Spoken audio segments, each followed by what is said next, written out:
భక్తులందరికీ నమస్కారం అండి. శివతాండవ ఛానల్‌కి స్వాగతం అండి. ఆ శివయ్య ఆశీస్సులు, ఆ తల్లి ఆశీస్సులు ప్రతి ఒక్కరిపై ఉండాలని నేను కోరుకుంటున్నాను ఫ్రెండ్స్. ఇక ఈరోజు దుర్గమ్మ మన కోసం ఒక సందేశాన్నయితే తీసుకువచ్చారండి. ఆ సందేశం ఏంటంటే, ఈ వీడియో మీరు ఫస్ట్ టైం చూస్తుంటే ప్లీజ్ లైక్ చేయండి, షేర్ చేయండి, సబ్స్క్రైబ్ చేయండి ఫ్రెండ్స్.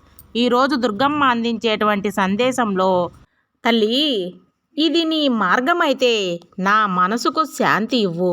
కాకపోతే నా మనసు అశాంతితో ఉండనివ్వు.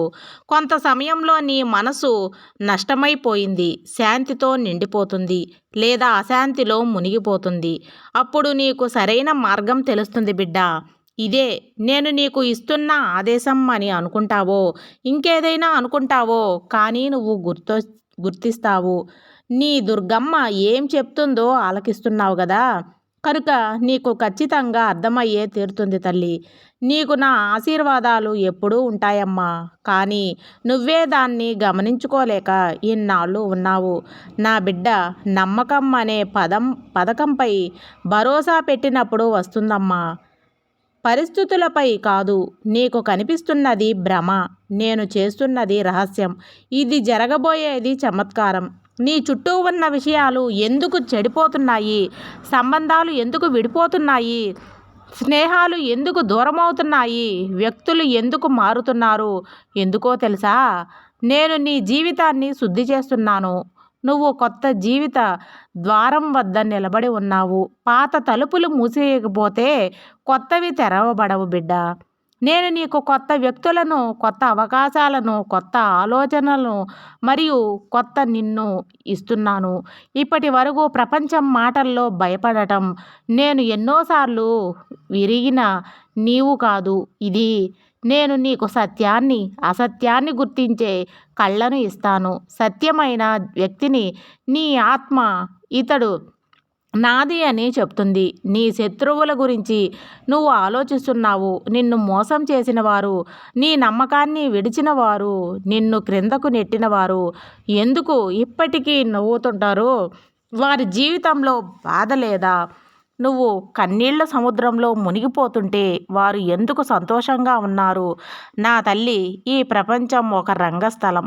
ప్రతి పాత్ర తన పాత్రను నిర్వహిస్తుంది. నీ జీవితంలో వచ్చిన శత్రువులు నేను పంపిస్తున్న పరీక్షలు. వారు నిన్ను కిందకు నెట్టడానికి కాదు, నిన్ను ఉన్నతంగా లేపడానికే వచ్చారు. నిన్ను మోసం చేసే వ్యక్తి తన కర్మ భారాన్ని పెంచుకుంటాడు. వారు నువ్వు ఒక వెనుక తుఫానులా దాగి ఉన్నాయి. సమయం వచ్చినప్పుడు అవి బయటపడతాయి. నేను నీ దుర్గమ్మ. ఎవరి కర్మను అసంపూర్ణంగా వదిలిపెట్టనమ్మా. నీ శత్రువులు నీ శాంతిని, నీ సమాధానాన్ని నా మీద భరోసా ఉంచు. నీ ప్రతి కోరికను నేను నెరవేరుస్తున్నాను. నువ్వు నీ కృషిపై అడిగి వేస్తూ ఉండు. నీ ప్రతి కార్యము ఇప్పుడు విజయవంతం అవుతుంది. ప్రతి గొప్ప యాత్ర ఒక చిన్న విశ్వాసంతో ప్రారంభమవుతుంది. ఆ విశ్వాసం నీ మీదైనా సరే, నా మీదైనా, లేదా నీ కర్మల మీదైనా కావచ్చు. అది నీ ఆత్మ యొక్క మూలం. నీ వ్యాపారం నడవకపోతే, పరీక్షలు విఫలమైతే, లేదా సంబంధాలను విరిగిపోయినట్లయితే కనిపిస్తే ఈ సమయం గడిచిపోతుందని తెలుసుకో. కానీ నువ్వు విశ్వసించకపోతే నేను కూడా నా చమత్కారాలను చూపలేను కదా. నువ్వు అంటున్నావు, మా తల్లి, ఇప్పుడు ఏమీ మిగలలేదు. నేను చెప్తాను నా బిడ్డ, ఇంకా అన్నీ మిగిలే ఉన్నాయి. నువ్వు ఈ ప్రపంచంలో కేవలం తినడానికి, నిద్రపోవడానికి, బాధలు సహించడానికి రాలేదమ్మా. నీ ఆత్మకు శాంతినిచ్చి ఏదో సాధించడానికి వచ్చావు. వ్యాపారం చేయాలనుకుంటే నీ ఆత్మ విశ్వాసంతో చెయ్యి. పరీక్షలు ఉత్తీర్ణత కావాలనుకుంటే పూర్తి సమర్పణతో చెయ్యి. నేను నీ వెనుక నీడలా నిలబడి ఉన్నాను. నువ్వు ఎప్పుడూ ఒంటరివి కాదు. నీ ధర్మం ప్రతి వ్యక్తికి తన సొంత ధర్మంగా ఉంటుంది. నీ హృదయం చెప్పే కర్మ. నా బిడ్డ, వేరొకరిగా మారడానికి ప్రయత్నించకు.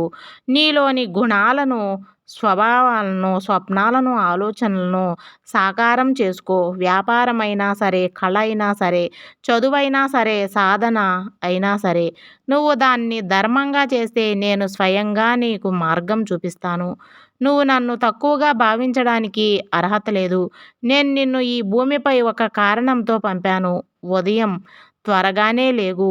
నీ శరీరాన్ని జాగ్రత్తగా చూసుకో. సాత్విక ఆహారం తీసుకో. స్వచ్ఛమైన ఆలోచనలు కలిగి ఉండు. నిన్ను ఎగతాళి చేసేవారి నవ్వులను నీ శక్తిగా మార్చుకో. ముసుకో మూసుకుపోయిన మార్గాలను మలుపుగా చేసుకో. ప్రపంచం నువ్వు చేయలేదు అని అన్నప్పుడు నేను చెప్తాను, నువ్వు చేయగలవు. విజయం అనేది చమత్కారం కాదు, అది నీ అలవాట్లు ఫలితం. నేను నీకు తోడుగా ఉన్నాను. నా తోడు నీతో ఉన్నంత వరకు నువ్వు దేనికి కూడా భయపడాల్సిన, చింతించవలసిన అవసరం లేదు. చమత్కారం ఫలితం. నేను నా దుర్గమ్మని నీకు చెప్తున్నాను. ప్రతిరోజు ఒక సంకల్పం చేసుకో. అది చిన్నదైనా సరే. ప్రతిరోజు ఒక మంచి కర్మ చేస్తూ ఉండు. అది ఎవరు చూడకపోయినా సరే. ప్రతిరోజు ఒక చిరునవ్వును పంచు. నీకు కారణం లేకపోయినా సరే. ప్రతి రాత్రి ప్రార్థన చెయ్యి. ఎందుకంటే నీ ప్రార్థన నా ఆహ్వానం. ఒక ఉదాహరణ, ఒక బాలుడు ఉండేవాడు. అతడు ప్రతి పరీక్షలో విఫలం అయ్యేవాడు. అందరూ అతనిని నీచంగా భావించేవారు. కానీ ఒకరోజు అతను అన్నాడు, మా అమ్మ, నేను ఓడిపోను. అతను ప్రతిరోజు ఉదయం 4 గంటలకు లేచి చదువుకునేవాడు, కష్టపడేవాడు. అతడి దృష్టి తప్పినప్పుడల్లా మళ్ళీ కేంద్రీకృతం చేసేవాడు.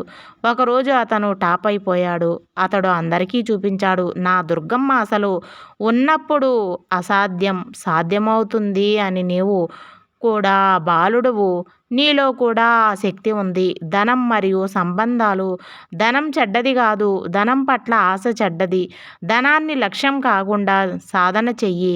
నేను నీకు ధనాన్ని ఇస్తాను, వైభవాన్ని ఇస్తాను. కానీ నువ్వు దానికి అర్హుడైనప్పుడు కష్టపడు, పని చెయ్యి, పొదుపు చెయ్యి, పెట్టుబడి నేర్చుకో. ధనం వచ్చినప్పుడు దానం చెయ్యి. ఎందుకంటే పంచేవాడే అతి పెద్ద ధనవంతుడు. నువ్వు ఒంటరిగా ఉన్నావని భావిస్తే భయపడకు. ఒంటరితనం కూడా నా ప్రణాళికలో భాగం. ఎందుకో తెలుసా? అతి పెద్ద యుద్ధం ఒంటరిగానే జరుగుతుంది. నువ్వు గెలిచినప్పుడు ఆ విషయం కేవలం నీదే. కుటుంబంలో గొడవలు,